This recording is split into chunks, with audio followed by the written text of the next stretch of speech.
সময় তো শুধুই মোহাম্মদ রাকিবুল ইসলাম তিনি চমৎকার একটি প্রশ্ন করেছেন যে হুজুর, বর্তমান সময় অনেকের কাছ থেকে শুনি যে খাবারে বসে নাকি সালাম দেওয়া যায় না, এটা সত্যি নাকি মিথ্যা, তা জানতে চাচ্ছি। সময় তো শুধুই সালাম দেওয়া অবশ্যই একটা পুণ্যের কাজ। হাদিস শরীফের মধ্যে আসছে আফশুস সালাম ওয়া আতঈমুত তাআম ওয়া সাল্লু বিল লাইলি ওয়ান নাসু নিয়াম ওয়া সিলু বিল আরহাম তাদখুলুল জান্নাতা বিসসালাম। যে তোমরা চারটি কাজ খুব বেশি বেশি করো। এক নম্বর হচ্ছে সালামের প্রচার প্রসার করো, ওয়া আতঈমুত তাআম মানুষকে খাবার খাওয়াও, ওয়া সাল্লু বিল লাইল রাতের আধারে নামাজে দাঁড়িয়ে যাও অর্থাৎ তাহাজ্জুদের নামাজ পড়ো, রক্তের সম্পর্কে বজায় রাখো, তাদখুলুল জান্নাতা বিসসালাম নিরাপত্তার সাথে নিরাপদে জান্নাতে প্রবেশ করো।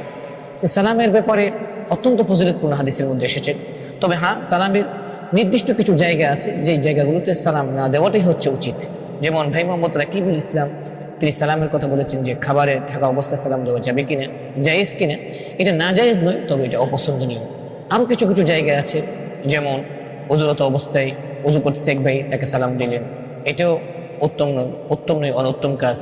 এক ভাই ডিলাগুলো ব্যবহার করছে, প্রস্রাব অবস্থায় আছে, পায়খানা অবস্থায় আছে, বা আজান চলতেছে, এই অবস্থায় সালাম দেওয়াটা অনুচিত, না দেওয়াটাই হচ্ছে ভালো, যেটাকে ফিকহের মধ্যে বলা হয় মাকরুহ। আল্লাহ তাআলা সকলকে আমল করার তৌফিক